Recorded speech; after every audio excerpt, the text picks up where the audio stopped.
Hey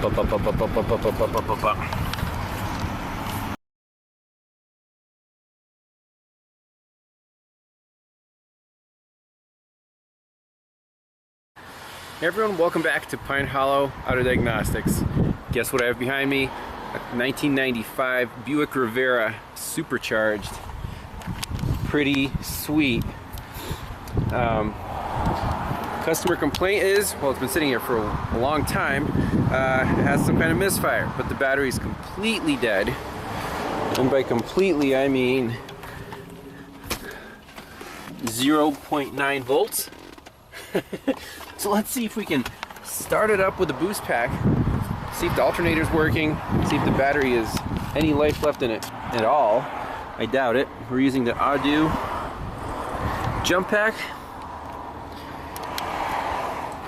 Alright. Yeah, we're at 16 volts. Let's see if this puppy will fire up. Nope. Try number 2.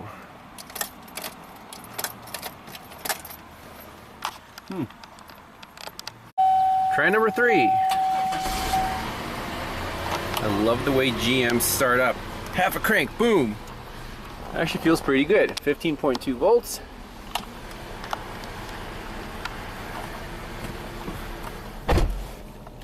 And just sitting in here actually feels really smooth. Ooh, doesn't want to rev up. Feels pretty good. Oh, the automatic temperature control, turn that off. Wow. Okay. We're down to less than a volt. I think this thing needs a battery. That's insane. By the way, 27,000 original miles. That's pretty crazy. We got 1.6 amps going to the battery, so this battery is completely junk. But our voltage is 14.8 volts, so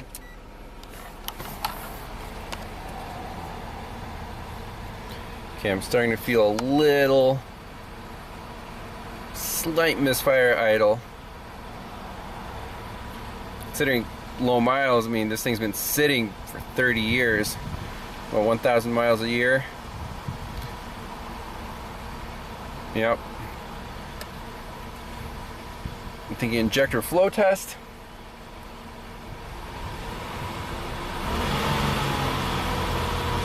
Feels just a little rough.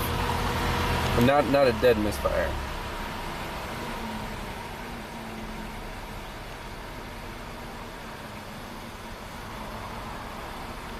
Okay, I'll just let it run. Let's look up some wiring diagrams and figure out what we want to do. Start off with injector coil ramps. Then from there we can hook up a fuel pressure gauge and just flow each of the injectors, see if they flow evenly. Alright, we're using the trusty Snap-on Verus today. It's a 95, so no OBD2, 3.8 liter V6 supercharged. Okay, and let's just read the codes and see if the live data is picking up this weak cylinder. It should be. Codes and data. Display codes. Current codes. Yep. Nope, that's not helpful. So, road test. You should have a weak cylinder data pin. It's kind of a primitive misfire count. So our long-term trim is 145.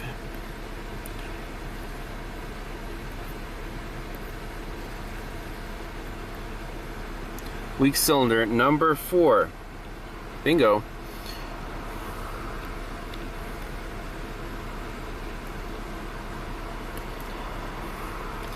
So let's customize this list.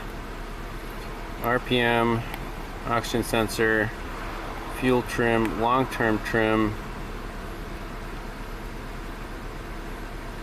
Where is my short-term trim? Weak cylinder.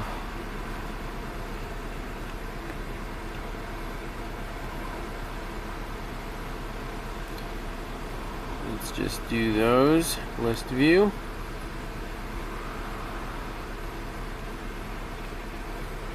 So I'm going to raise the RPMs up a little bit.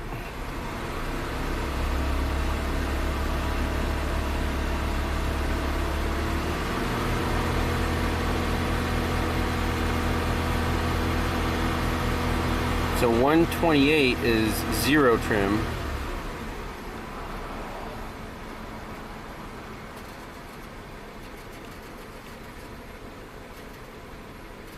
Fuel trims are pretty close, so let's see if that's climbing.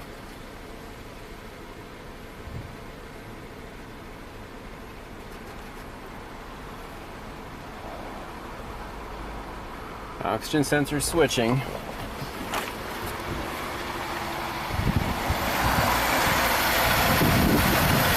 A little smoother. This road is shaking quite a bit.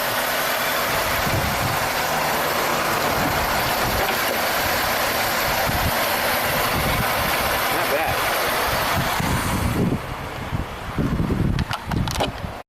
By the way, here's what the exhaust sounds like. Not that exhaust.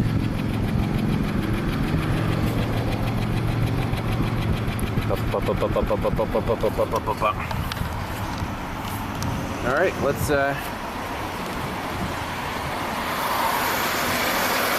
cylinder number 4, 135246. We pop off the number 4 spark plug. Uh-oh, made in China. That doesn't belong in a Buick. Okay, it's starting to rock back and forth now. Let's do a cylinder drop test with a test light and a coil. Let's see if that changes the behavior. I was just a little confused here. Here's a 3.6 coil.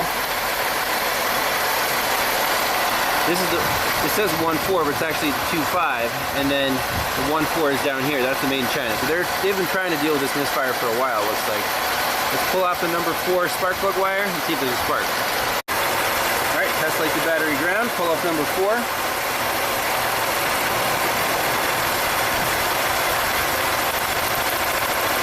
Nice strong spark, no change. Pull up number 1. Definitely a cylinder drop right there.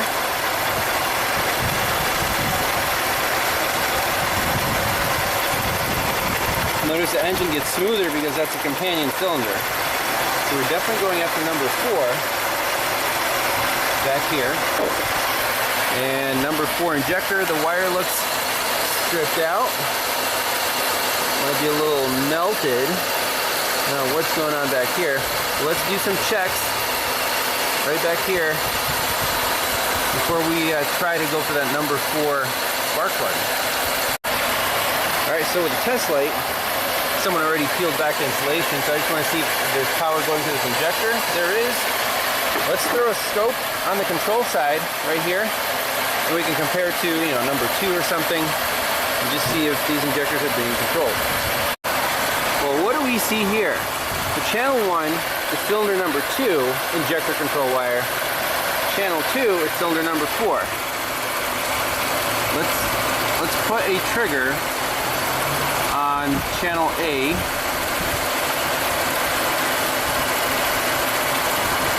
And then decrease our time base.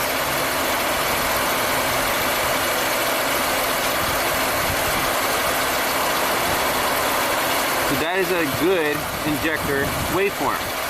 You can even increase the voltage. There you go. Decrease the time base. What do we see on the red channel?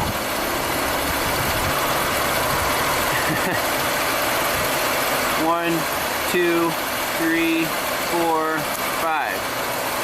Let's zoom in.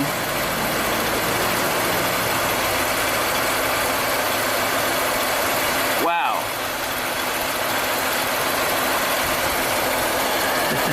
There's definitely something there. it does not look like injector is not opening. Look at the time in milliseconds.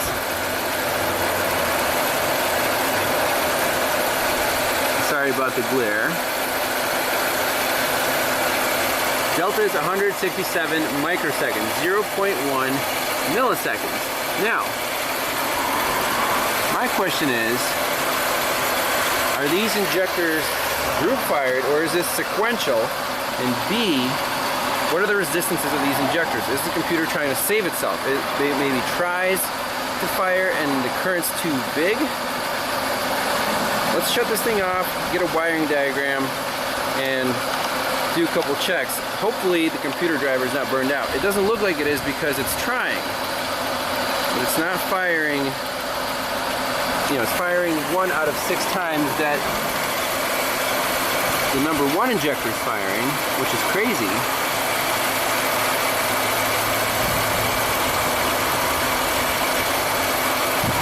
I'm going to save this. We'll review all the waveforms,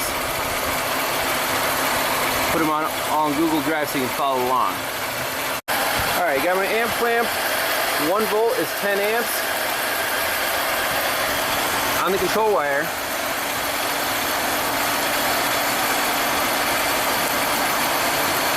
let's zoom in. This is cylinder number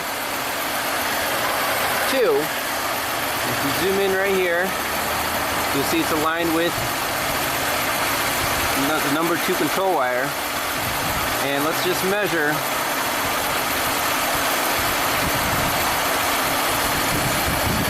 Delta is 100 millivolts.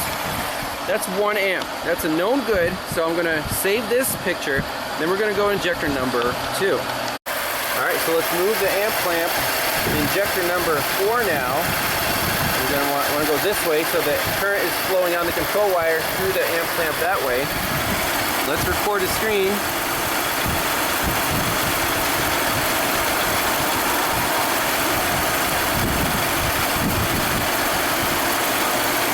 And zoom in right here. Do we see anything at all? Yes, we do. What's that current?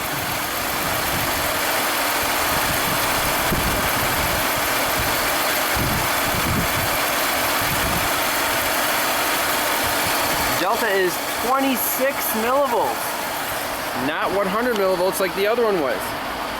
So that's 0.2 amps. Is this injector shorted? No, it is not. Otherwise, the current would be, like 10 amps instead of, 1 amp is known good. So what's the issue here? Why is the computer not firing it as often as it's supposed to? Why is the pulse width super short? And why is there not enough current flowing through this injector? I'll pause it, think about it. What's your hypothesis?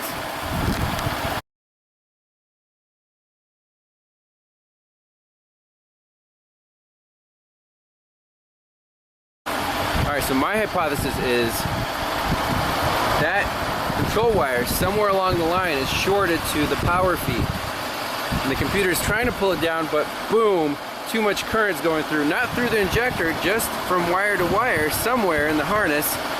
And then there you go. It basically shuts down that driver for most of the time, but it tries once in a while. Not good for the computer, but these GM computers, they're pretty stout, so they can take a beating. So we don't want to run it too hard, too long with this. But let's basically, if the wires are shorted together, how about this? Then if we unplug that injector, we should still have voltage on the control wire. Let's try that with the scope. Let me save this first. Okay, so we're looking at the red trace. We're at battery voltage, and once in a while the computer's pulling it down.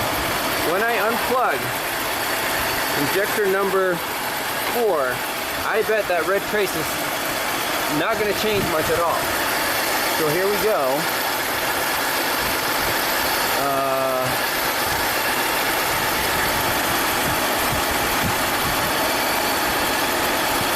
It dropped to 0. Well, how about that? I'm sure the injector is new. So maybe my theory with the shorted wires is not correct. Let's plug it back in. Huh. Crazy.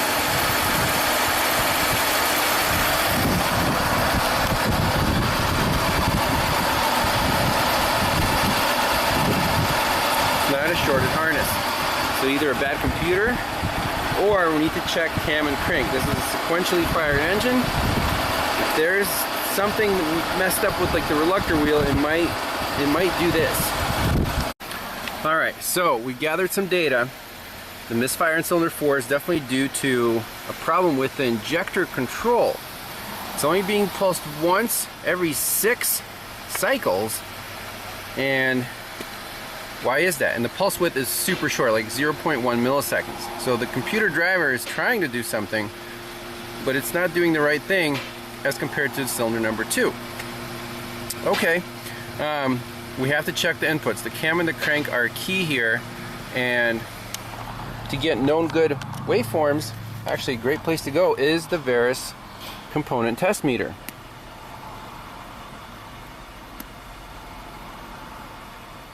Now, is this the VIN 1 or the VIN K?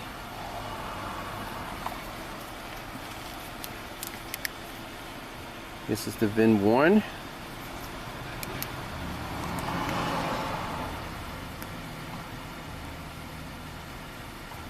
Fuel injection. Let's see CMP information. Here we go. This is the ignition control module. Yellow CMP signal, black no good ground. CMP signal. ICM to PCM, CMP to ICM. So we want to check pin K.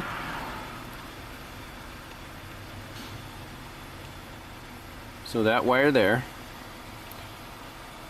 Let me write that down. So the ignition control module, just read the operation there.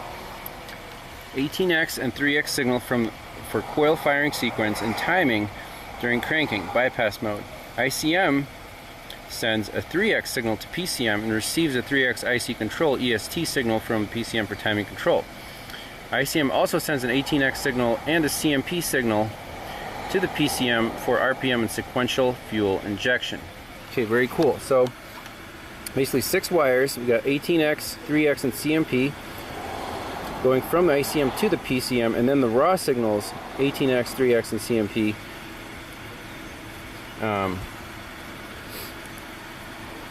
going from the sensors to the ICM. So we should scope all these and see what they look like.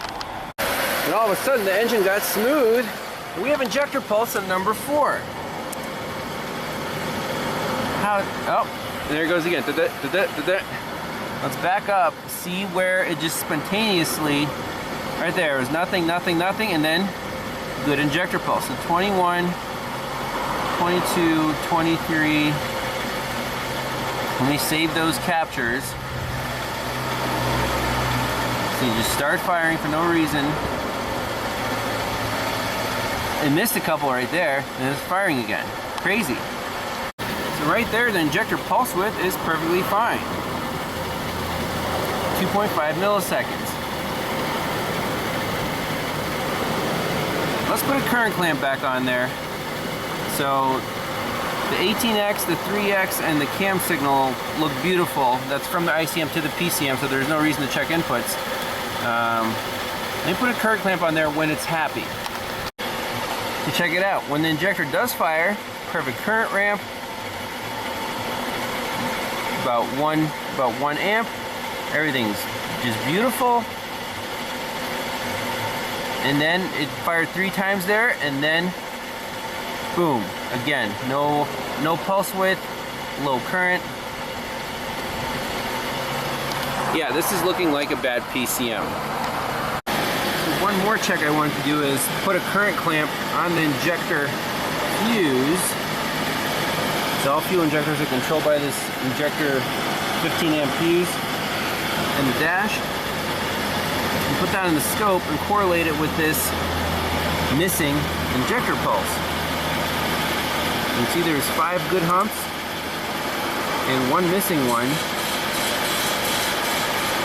Not much else it could be other than the engine computer. And it's definitely not a wiring problem because the computer is actually trying to fire the injector at the right time. Right there, it's trying. But it's a very short duration. You can see the current doesn't ramp up much at all. So, and also it's only firing it every, let's see, 1, 2, 3.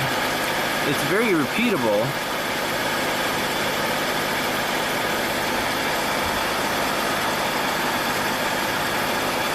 So 1, 2, 3, 4, 5, 6, 7, 8.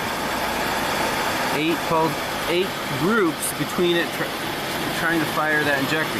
That's pretty nuts. The computer lives behind the glove box, so maybe we could do a little tap test on it, but otherwise we're calling the engine computer. So I caught a moment when the number 4 injector actually came back to life for a few pulses. You see everything's normal, and then boom, small pulse, and then just nothing. The computer tries once in a while. 1, 2, 3, 4, 5, that's every 6 groups.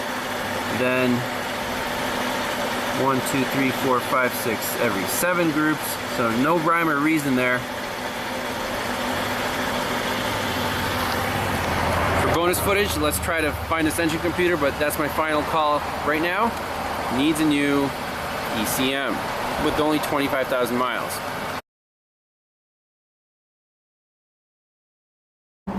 Well, here is the engine computer, this big thing, and on the motherboard, you see a little. Well, it's old. Let's just run it. Keep looking at our scope.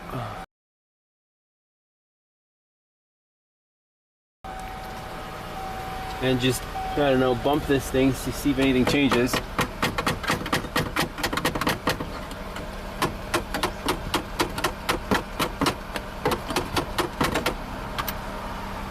Not really.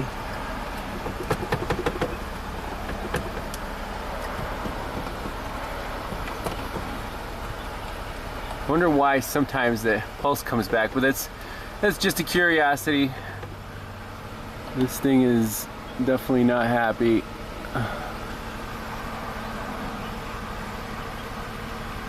It runs so smooth even without that injector. There, it's missing an injector pulse and it's running like butter. Actually, it was pretty easy to release. It's a giant thing. It's like a notebook. And behind this cover is the prom. We can unscrew that, see what's behind there. Looks like someone, I don't know if anyone's been here before or not. All the pins look clean. Let's pop this off, see what it looks like. A quick update on the 95 Buick Riviera. The shop here, they put in a replacement PCM. Shop owner says it runs smooth as butter. Very pleased with the result. I would take it on a test drive, but it's almost out of gas. But that's pretty cool.